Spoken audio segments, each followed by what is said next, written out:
C'est quand l'émission pour tous?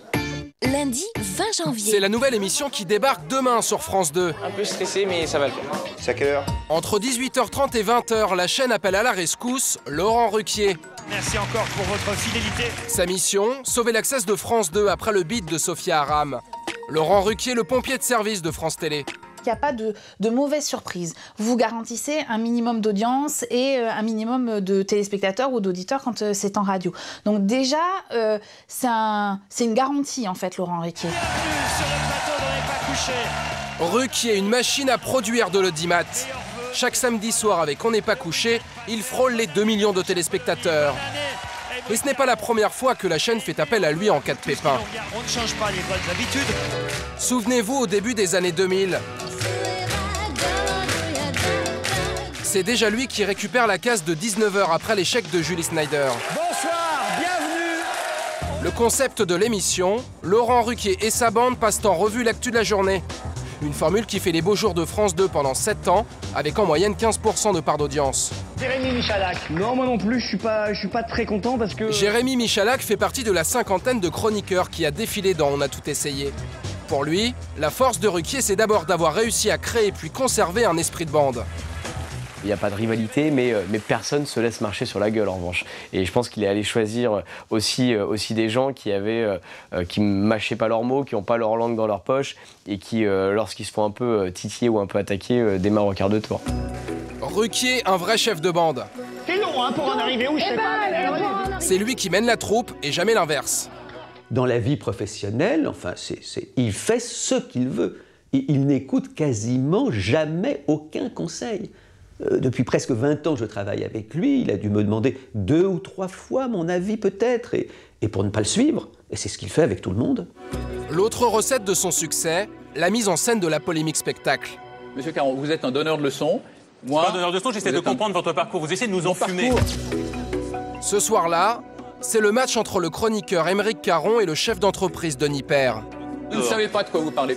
Des engueulades à l'antenne bien calculées qui rappellent l'époque du duo Zemmour et Nolo. La culture du clash, ça permet des reprises après sur Internet. Et Ruquier, il s'est très bien surfé là-dessus. C'est pas pour rien qu'il a ensuite lancé Zemmour et Nolo, qu'il a défendu jusqu'au bout, même quand il y a eu des dérapages sur le plateau. Je pense que ça fait partie de la recette qui lui permet d'avoir les scores et d'obtenir 25% de part de marché sur ce créneau. Et chaque samedi soir, dans On n'est pas couché, ces chroniqueurs flirtent avec les limites. Non, Dieudôme, c'était un gros malin. Il a même fait un porno pédophile avec Anne Frank et Rocco Siffredi. Comment le Rocco, il la démonte dans la cave, la petite mytho, là. Ça, on va couper ça au montage un peu, parce que c'est chelou, quand même. Voilà les ingrédients de la formule Ruquier. Et ça fait maintenant 27 ans qu'il en use. Tout débute en 1987 sur France 3 Île-de-France.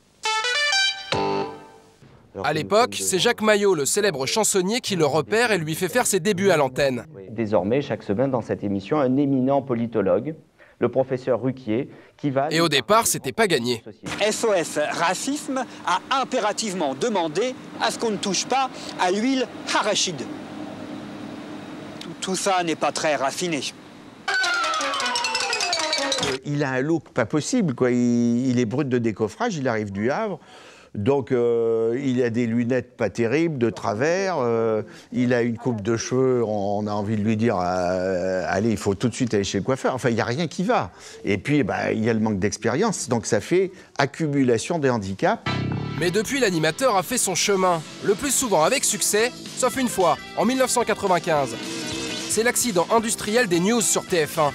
Ruquier dégringole sous la barre des 6% de part d'audience.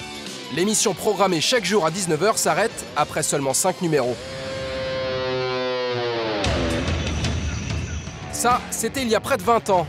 Aujourd'hui, l'animateur est cajolé par ses dirigeants. Sur Europe 1, il cartonne avec On va se gêner, où il enchaîne plus de 12 heures d'antenne chaque semaine. Quelle horreur!